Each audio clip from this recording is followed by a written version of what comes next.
I've heard it said that as long as somebody remembers your name, you're not truly gone.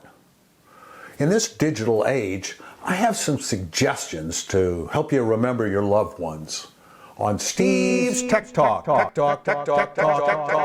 Recently, while putting together a slideshow for a good friend's celebration of life, I wished I'd recorded a conversation with him while he was still alive.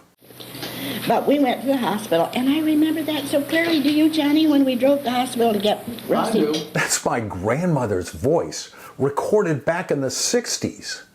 I remember thinking Dad was being really goofy when he brought a tape recorder to the family dinner. Now, every time I hear her voice, I'm filled with warm memories.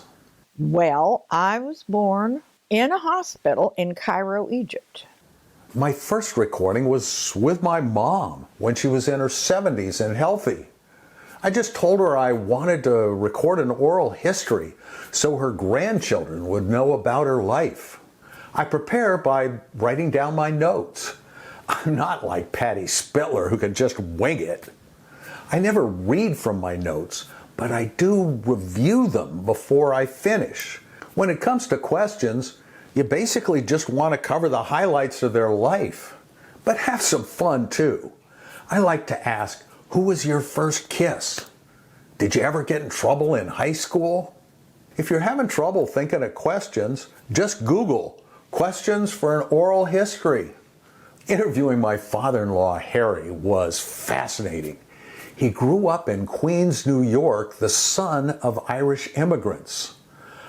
I love this story he tells about his dad catching him while he was sneaking a ride on the back of a trolley. And you were on the back one day, and what happened? Oh, when I peeked up over the bars there, it was my father with his face looking at me. That was the last of that. When it comes to the actual logistics of recording one of these, the first thing you need to decide is this just going to be an audio-only recording, or are you going to record video? My first recording with my mom was audio only. She had the cutest smile. Yeah, she did. But then I shot her sitting with my daughter going through the old family albums. Regardless of your choice, recording clear audio is crucial. Listen to the room. Is there music in the background? Or a noisy air conditioner? If you're recording video, look for a bright, evenly lit location. Pay attention to the background. You want to avoid bright lights or clutter. Let's assume you're using your phone. I strongly encourage you to use a tripod. Nobody likes to look at shaky video, and it's really tough to hold a camera steady for a long interview.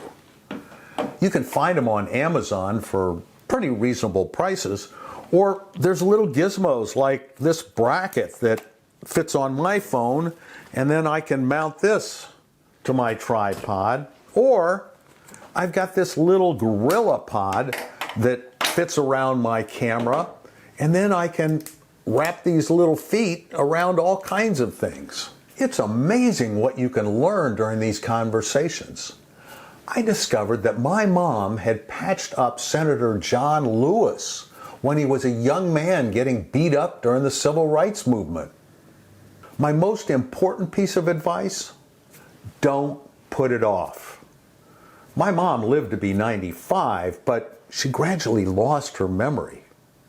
My father-in-law died just a few weeks after we recorded that interview. So just do it. For Great Day TV, I'm Steve Sweitzer.